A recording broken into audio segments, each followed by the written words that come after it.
A McLaren 720S Spider in Lantana purple worth more than $200,000 was dragged into a Charlotte auction lot on a flatbed with a handwritten tag on the broken windshield. Salvage, $500. Nobody looked twice. Nobody, except Logan Hayes, a 30-year-old mechanic standing in the corner of the bay, hands black with engine oil, eyes locked on the car and refusing to let go. He saw something no one else in that room could see. Not scrap metal, not a total loss. A machine that was still breathing, and he was going to prove it. What happens when a single father with $500 bets everything on something the world already gave up on? The fluorescent lights inside Prescott Auto Group's service wing came on at 6:15 every morning, and Logan Hayes was always already there when they did. He had worked in this building for 8 years.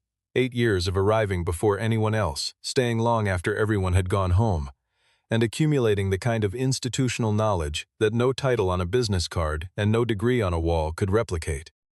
Prescott Auto Group was the largest high-end vehicle auction operation on the East Coast, headquartered in Charlotte, North Carolina, and on any given week the cars moving through its loading bays represented more money than most people saw across an entire working life. The floors were polished concrete. The ceiling ran 3 stories of steel and glass. The whole organization moved with the measured confidence of a company that had never been seriously wrong about what something was worth. Logan Hayes had spent 8 years being the principal reason that confidence was occasionally justified.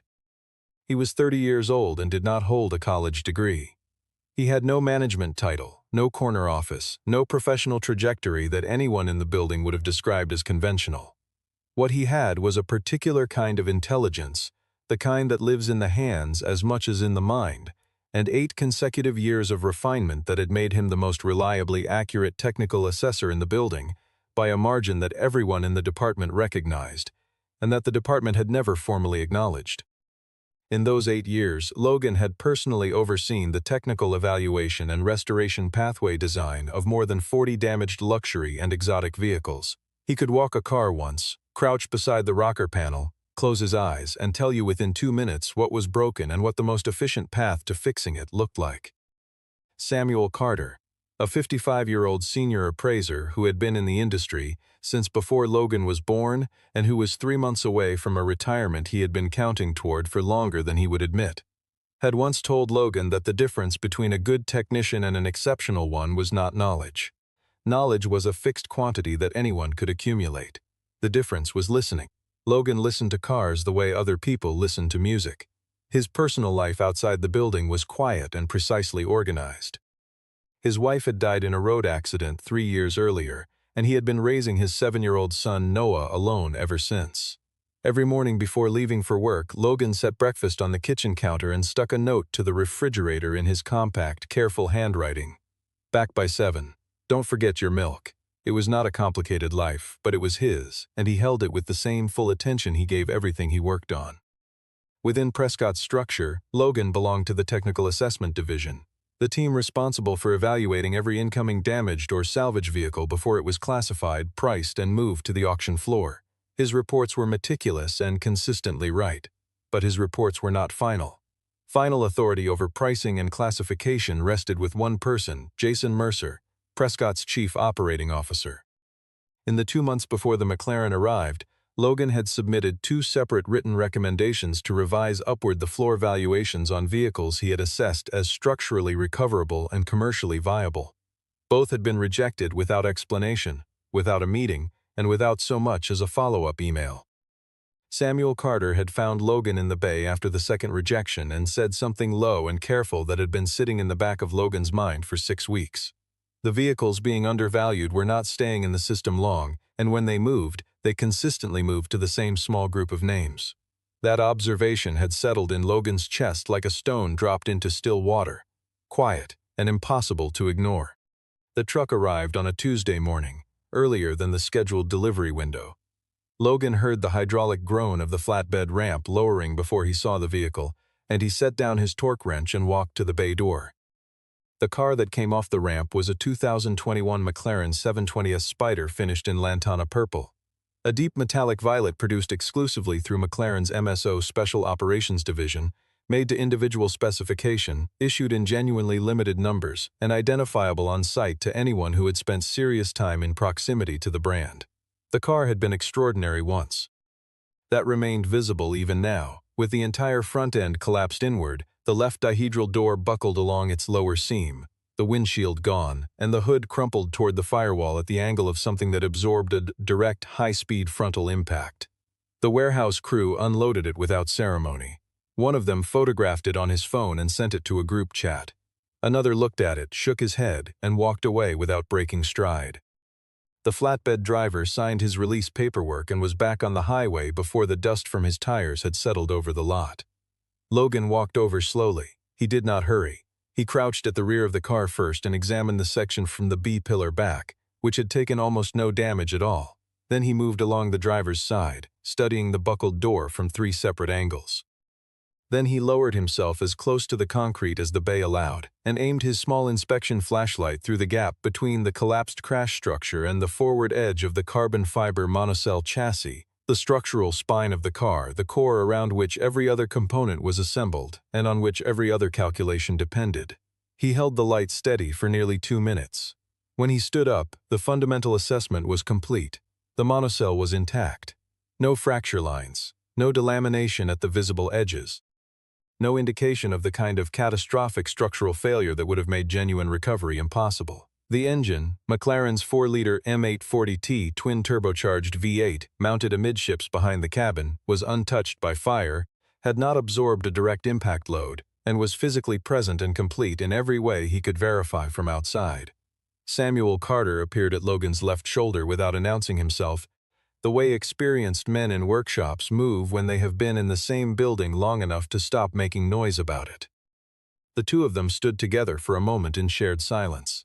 Samuel noted the intact frame number and the airbag deployment pattern, consistent with a frontal impact rather than a rollover or undercarriage event, and the completely undamaged right side bodywork.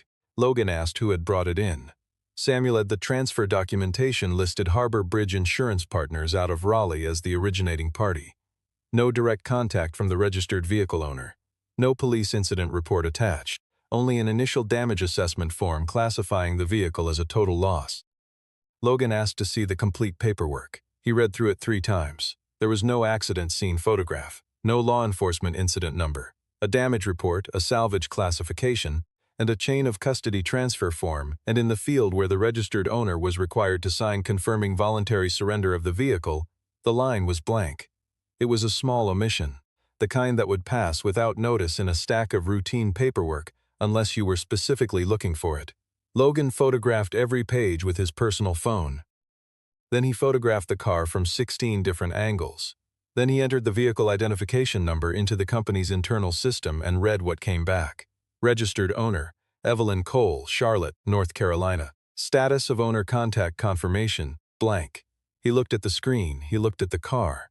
Something that had been a question rearranged itself into a certainty with a particular, unwelcome weight. Logan stayed in the building that evening until after 9 o'clock, preparing the formal technical assessment report he was required to file before any salvage vehicle above $50,000 in declared value could be moved to classification. Under Prescott's own written protocol, a mandatory 72-hour evaluation window applied. Logan documented the intact monocell, the undamaged drivetrain, the recoverable bodywork components, the airbag system restoration requirements, and the realistic parts sourcing pathway for every damaged section of the car. His conclusion was unambiguous. This vehicle was not a commercial total loss. Restoration to market-grade condition was technically achievable within a defined cost range. Conservative post-restoration market value between $150,000 and $170,000. Recommended auction floor no less than $80,000. He filed the report at 9:17 in the evening, logged out, and drove home. The next morning, the car was gone.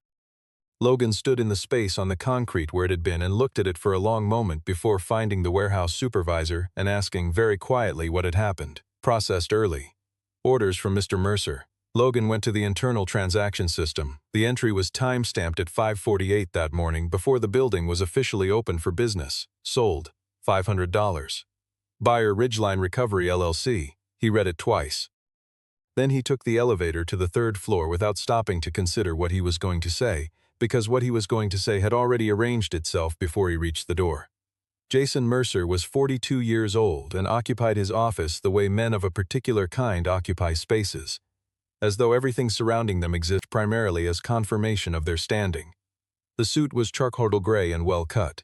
The watch was a Breitling Navitimer. When Logan walked through the door unannounced, Mercer's expression registered something practiced and flat. Not surprise and not contempt exactly, but the controlled version of both that a man develops when he has anticipated a confrontation and decided in advance how much weight it will carry. Logan placed his phone on the desk face up, photographs visible, and presented the technical assessment in precise terms. What the car was, what its structure demonstrated, what the recovery path looked like, and what the real-world valuation range was for a vehicle in this condition with this history. He kept his voice level. He was not making an argument or registering a complaint. He was presenting a sequence of documented, verifiable facts in front of the person whose authority over those facts he had spent 8 years respecting. Mercer looked at the photographs. He looked at Logan. He said the car had carried a salvage title and had been assessed as having no viable commercial recovery value. He said the evaluation window had been applied at management's discretion under the terms of existing policy. And then he said the sentence that carried the most weight of anything spoken in that room. "You are a mechanic, Hayes. You are not a valuator. You are not a decision-maker. Are we clear?" Logan left without answering and went directly to the internal legal office. He did not stop at his workstation. He did not speak to anyone in the hallway. He walked with the particular economy of movement of a man who has already decided what he is going to do and is simply executing the next step. The attorney on duty was a young woman named Madison, less than a year with the company, who pulled the McLaren documentation at Logan's request and grew quiet for an uncomfortable stretch of time before she spoke. She could not locate a signed owner authorization form confirming voluntary title surrender by the registered owner. There was a transfer document on file bearing what appeared to be a valid signature, but it was executed by an intermediary party, not by Evelyn Cole. Logan asked the name of the intermediary. She turned her screen toward him. Harbor Bridge Insurance Partners, LLC. He wrote it down. He tried to reach Evelyn Cole that afternoon from his personal phone, using the contact details in the company system. No answer. A text went unreplied. An email bounced back as undeliverable. He cross-referenced both against the North Carolina DMV's public vehicle registration records. The phone number in Prescott's system did not match the number on the original registration. The email address did not match either. The contact information inside the company's internal records had been quietly altered. When, and by whose hand, would require access he did not have. Samuel Carter came to find him at 5:30 and closed the bay door behind him. He had spent the afternoon tracing Ridgeline Recovery LLC through Delaware's public corporate filings. The company had no physical address. It had been registered 14 weeks earlier. Its sole listed director carried no traceable history in the automotive or insurance industries. But the registered agent contact number, the single phone line on file with the state, matched, after 3 hours of methodical cross-referencing, the personal mobile number of someone directly connected to Prescott's management structure. Samuel would not say the name aloud. He needed one more piece confirmed. His expression said everything his voice was being careful to withhold. Logan sat with that information for 20 minutes. Then he opened the employee portal on his personal phone and navigated to Clause 14B of Prescott's internal transaction policy. In the event of a completed salvage sale below assessed floor value, a current Technical Assessment Division employee retained the right to match the recorded transaction price and claim title within 72 hours of the sale timestamp. The McLaren had been sold at 5:48 that morning. It was 5:51 in the evening. He was inside the statutory window by fewer than 2 hours. He looked at his bank balance, $1,847. He looked at the empty concrete. Then he called the administrative office and said, "I want to exercise Clause 14B. Vehicle VIN ending 4471. I am matching the recorded price of $500. The termination letter was on his workbench the following morning, inside a plain white envelope with his name printed on the outside, effective immediately. Violation of internal transaction protocol. Creation of a conflict of interest. The language was clean and legal and precise. Logan read it standing up, still in his work jacket, and then set it back on the bench and looked through the bay door toward the loading area, where the McLaren sat in the cleared title staging section with a transfer ticket bearing his name clipped to the passenger side mirror. Jason Mercer had moved before dawn. The termination document had been prepared and signed before Logan arrived. The message required no interpretation. You saw something you were not meant to see, and now you will leave. Logan did not request a meeting, appeal to human resources, or compose a reply of any kind. He went to the locker room and packed his personal tools into a plastic storage bin, his own set of torque instruments, a worn McLaren technical service manual with a cracked spine, and a photograph of Noah that had been taped to the inside of his locker door for 2 years. He signed the acknowledgement form without reading it again, asked the warehouse coordinator one question: could the vehicle be transported that afternoon, and was told yes. He said thank you, and he meant it with complete sincerity. Samuel Carter walked him to the parking lot. He held Logan's hand for a moment longer than a handshake requires, and when he spoke he kept his voice below the wind. He would keep working. What he had found the previous day was enough to pull on, and he intended to pull on it carefully and as far as it went. He told Logan to do what he needed to do and not stop doing it. Logan said, "Watch yourself." Samuel nodded, and they separated without another word, and that was precisely all that needed saying. The flatbed delivered the McLaren to Logan's garage on a Wednesday evening as the last light was going flat over the rooftops. He moved his own truck to the driveway to make room, backed the car in as far as it would go, and stood looking at it under the white fluorescent shop lights for a long time without doing anything at all. He was not building up to the work. He was simply recognizing the full weight of what he had committed to: the car, the debt, the time, the probability of failure, and letting it settle into something he could carry without flinching. Outside the auction yard, outside company property and institutional obligation, the car looked different. It looked like a specific kind of problem waiting for a specific kind of attention. He pulled out his folding stool, sat down, opened his laptop, and typed 2 words at the top of a blank document: Day 1. The scope of the work when listed in full was not encouraging. The front crash structure, destroyed, requiring sourcing and complete replacement. The hood, non-recoverable. Both front fenders, damaged beyond straightening. The headlight assemblies, absent. The windshield, required replacement. The complete airbag system, sensors, control modules, all physically deployed units, needed to be reset and in several cases physically replaced. The left dihedral door required significant metalwork to return to functional alignment and factory tolerance fitment. Through authorized dealership channels, the parts cost for this list alone would exceed $60,000. Logan had $1,347 in his account after the purchase and the transfer fee. He was not a man who panicked, but he was a man who understood arithmetic clearly. He closed the cost spreadsheet, opened a new document, and began writing a different kind of list. Every person he had worked alongside in 8 years of the industry, and what each one might be able to do. The first call Logan made the next morning was to Carter Simmons, an independent recovery specialist in Raleigh who had spent 30 years operating in the margins of the exotic car trade, moving between impound auctions, salvage sourcing networks, and private transactions that existed entirely within relationships and were invisible to anyone who had not invested years in building them. Simmons had no website. He did not need one. Logan had worked with him on 3 previous projects over the years, and the arrangement had always been direct. Logan identified what needed fixing. Simmons found the material. Within 24 hours of the call, Simmons had located a 2020 McLaren 720S that had been totaled in a highway incident in Tennessee the previous spring. Its entire front end was pristine. Its left side was destroyed, the mirror image of what Logan needed.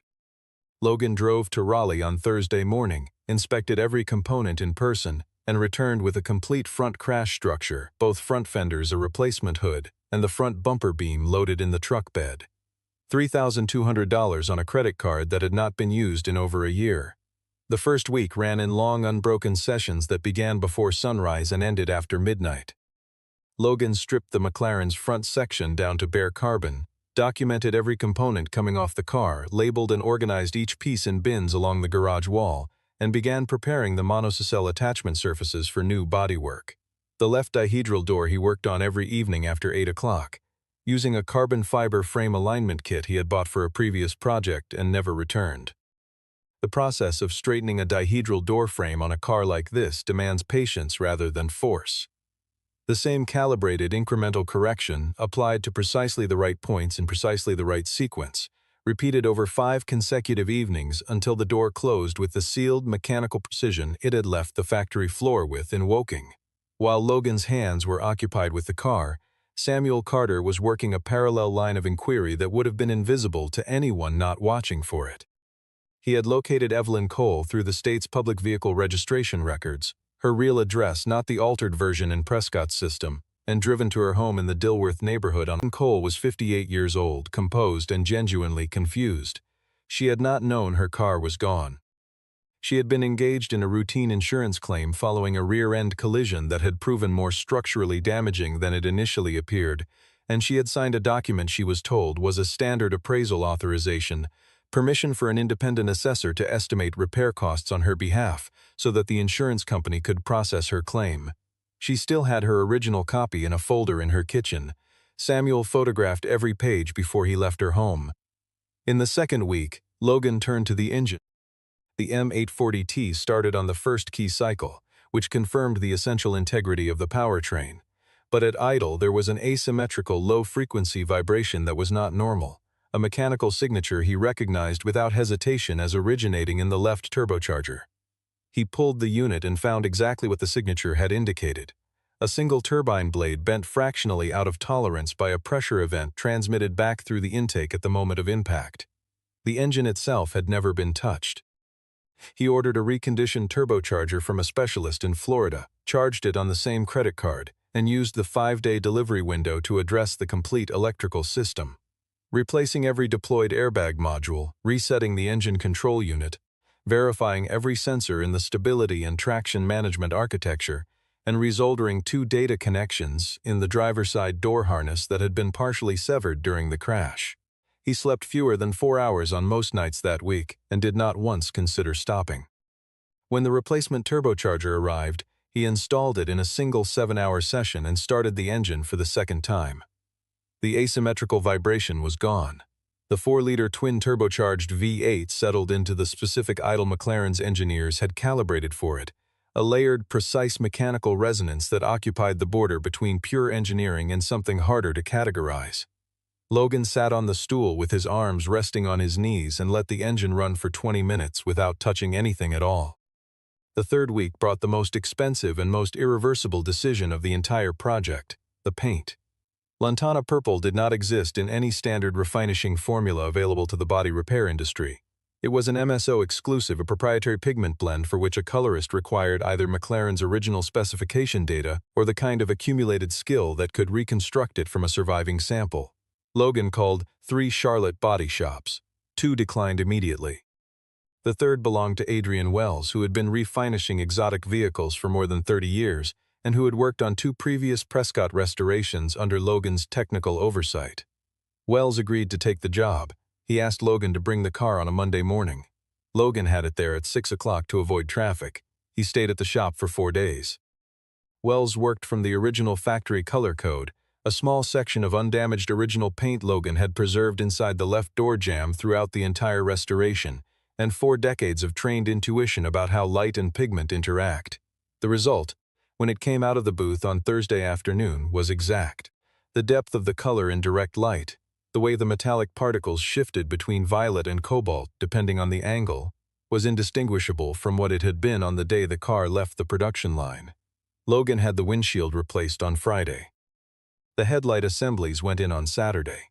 By the 26th day, the car no longer looked like a project or a salvage piece or an argument in the process of being constructed. It looked like what it had always been, a machine built to a standard that almost nothing else produced on the public road could match.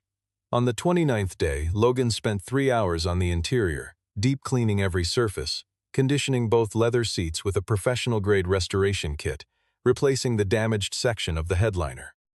The result was not factory perfect, and he did not represent it as such. There was no part of the car he had touched that he could not completely account for. That was the only standard he held himself to, and it was the only one that had ever mattered to him. On the 30th evening, Logan stood in the garage with the overhead lights at full and looked at the McLaren for a long moment before raising his phone and taking a single photograph. Then he opened the folder labeled Day 1 and looked at the image he had taken 30 days earlier in the Prescott yard in the early morning before anyone else had arrived. He placed the 2 images side by side on the screen and looked at them together without speaking. He did not share them anywhere. A single message arrived from Samuel Carter. 4 words: Diana wants to meet. Monday. The conference room on the 15th floor of Prescott's headquarters had floor-to-ceiling windows on the south wall and a table long enough for 14. On the Monday morning that Logan entered it for the first time, there were 7 people present. Diana Prescott at the head of the table, the company's internal legal counsel to her left, an independent forensic investigator to her right, Samuel Carter along one side, and 2 chairs that had clearly been positioned for Logan and for someone who was not coming. Jason Mercer's chair had not been left empty. It had been removed from the room entirely. Diana Prescott was 34 years old and had taken the chief executive role following her father's retirement 4 years earlier. She had restructured internal processes, established a reputation for directness that was not common in the auction world, and carried the company name with the particular gravity of someone who had weighed that inheritance before accepting it. She looked at Logan when he sat down and said, "Before any agenda item was introduced or any document was opened, I need to hear it from you first. Everything you know, in order, from the beginning." Logan had printed copies of everything: the day 1 photographs, his original assessment notes, the transaction record showing the 548 timestamp and the $500 figure, the documentation on the ownership confirmation gap, the corporate registration information on Ridgeline Recovery LLC. He laid each page on the table in sequence and moved through it chronologically, without editorializing, without accusation, and without the kind of loaded language that turns facts into arguments before the facts have had the chance to stand on their own. Samuel Carter spoke next and placed on the table a side-by-side comparison of 2 documents. The original authorization form Evelyn Cole had signed, granting an appraiser the right to estimate repair costs on her behalf, and the title surrender document that Prescott had received bearing what appeared to be the same signature. The content of the 2 forms was completely different. One was a limited cost assessment authorization. The other transferred the vehicle out of her legal ownership. The signatures matched. The documents did not. The room went quiet in the specific way it goes quiet when the last piece of something confirms what everyone present had already begun to understand but had not yet been able to say aloud. The forensic investigator presented 3 days of findings. Ridgeline Recovery LLC and Harbor Bridge Insurance Partners LLC shared a registered agent address in Delaware. The sole listed director of Ridgeline had no traceable background in either the automotive or insurance industries. Beneficial ownership of the company traced through 2 corporate layers, connected to a family member of a senior Prescott employee, a relationship that, taken together with the transaction pattern, established a direct and undisclosed financial interest in systematically undervalued vehicle acquisitions. And the McLaren was not an isolated case. In the 18 months prior to the current investigation, 9 separate vehicles had moved through an identical sequence: a damage classification inconsistent with technical assessment data on file, a rapid sale to Ridgeline or an associated entity at a price dramatically below estimated recovery value, and a subsequent private resale at figures precisely consistent with what Logan and his colleagues had originally recommended. The total documented gap between recorded sale prices and subsequent resale figures across all 9 vehicles exceeded $1,200,000. Evelyn Cole joined by video call. She was calm in the way that people are calm when they have made a decision before a meeting begins that the truth is going to come out regardless of how it feels to speak it. She confirmed that she had never agreed to sell her car. She confirmed that she had signed what she was told was a routine authorization form, had received it back from Harbor Bridge with a brief assurance that it was standard procedure, and had assumed her vehicle was being assessed, not surrendered. She had heard nothing from Prescott until Samuel Carter appeared at her door. Her voice did not falter. Her hands, visible at the edge of the camera frame, were not entirely still. Diana Prescott made 3 decisions in the room before the meeting formally concluded. Jason Mercer was suspended immediately, with full referral to law enforcement. Evelyn Cole would receive complete legal representation at the company's expense through the full process of recovering her vehicle rights and financial losses. And Logan Hayes was offered reinstatement to his former position, effective immediately, with full back pay for the entire period of his termination. Logan looked at the table before responding. Then he looked up and said there was one thing he needed to confirm first. He asked about the legal status of the car, specifically his own title. The company's counsel reviewed the transaction records and said the original $500 sale was subject to legal challenge on grounds of fraudulent documentation, but Logan's exercise of Clause 14B had been procedurally valid and had been executed within the statutory window. His title was current and uncontested in the absence of a specific court ruling to the contrary. The car was his. Then I want to bring it here. Logan saw Jason Mercer once more before the week was out. Not by design, and not in any space either of them would have chosen. It was in the parking structure beneath the Prescott building on a Thursday afternoon, while Mercer was loading personal items from his former reserved space into the trunk of his car. He saw Logan walking toward the elevator and stopped. Neither of them said anything for a moment. Then Mercer said something he had probably rehearsed as dismissal, but which arrived carrying a different weight than he intended, something older and less controlled.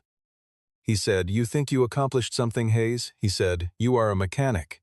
Logan stopped walking. He stood there for a few seconds with his hands in his jacket pockets. Then he said, "You are right. I am a mechanic. I know what is worth fixing and what is not." He turned and walked to the elevator and did not look back. That was the whole of their final exchange. It required nothing more.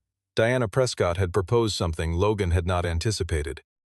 Prescott's final auction of the month, a curated specialist sale attended by collectors, private dealers, and senior industry figures, was scheduled for the following Friday evening. She asked Logan to bring the McLaren, not to sell it, to present it, to let it stand in front of the people most qualified to understand what they were looking at and speak for itself. She said the company owed him that stage. Logan thought about it for 24 hours and said yes. The car arrived on the flatbed at 4 in the afternoon, 2 hours before the first guests. Logan drove it off the ramp himself and positioned it at the center of the main floor, where the overhead lighting caught the lantana purple at an angle that turned the surface into something between color and light. A senior appraiser from the Northeast, a man with 4 decades in the industry whose assessments had the weight that came from being consistently right over a very long period, walked around the car twice without speaking. He crouched at the left door and examined the alignment. He ran his hand along the leading edge of the hood. He looked at the gap between the door sill and the rocker panel, the headlight fitment, the seam lines at the fenders. Then he stood and asked, without looking away from the car, who had done the work. Logan said, "I did." The man nodded once, the particular unhurried nod of someone whose appraisal has just been confirmed by direct physical evidence rather than by testimony. Evelyn Cole arrived before the guests and stood in front of the car for a long time before she touched it. She placed her hand on the front fender, the one sourced from Tennessee, fitted and finished in a residential garage by a man who had lost his income to put it there. And she looked at Logan and said, "Thank you, not for the car, for not walking away." Logan said he was glad Samuel had found her. She said she had almost not answered the door. Diana Prescott addressed the assembled guests in a statement that was brief by duration and not brief in what it contained. She said that a failure of internal oversight had allowed a pattern of systematic undervaluation to operate inside her company for more than a year without detection, and that the responsibility for that failure was institutional in origin and began at the level of her own leadership. She said, "It begins with me." She said those words without qualification and without the kind of carefully constructed framing that softens accountability into something easier to receive. Then she said Logan Hayes' name. She said this man had no institutional authority, no budget, and no guarantee of any outcome. He looked at something every other person in this organization had already written off and decided that what he saw in it was worth his complete and undivided effort. He did not wait for permission. He did not wait for a title or a committee or a vote. He went and did the work. That is not a small thing, not in this industry and not in any other. After the guests had cleared out and the floor had gone quiet, Diana asked Logan to stay. A folder was on the table. Inside it was a formal offer for a newly created position, Director of Technical Valuation, with independent authority to establish and protect assessment floors across all incoming inventory, reporting directly to her office. The compensation was nearly double what he had been earning. Logan looked at the offer sheet, then looked at Diana and said, "I do not have a management degree." She said, "I am not looking for a management degree. I am looking for someone who knows how to look at something and tell the truth about what he sees." Logan signed the offer sheet that evening with a ballpoint pen he borrowed from the front desk and returned when he was done. 3 weeks later, Logan moved into his new office, a glass-walled room overlooking the service floor, positioned at his own request so that the assessment bay was visible from his desk at all times.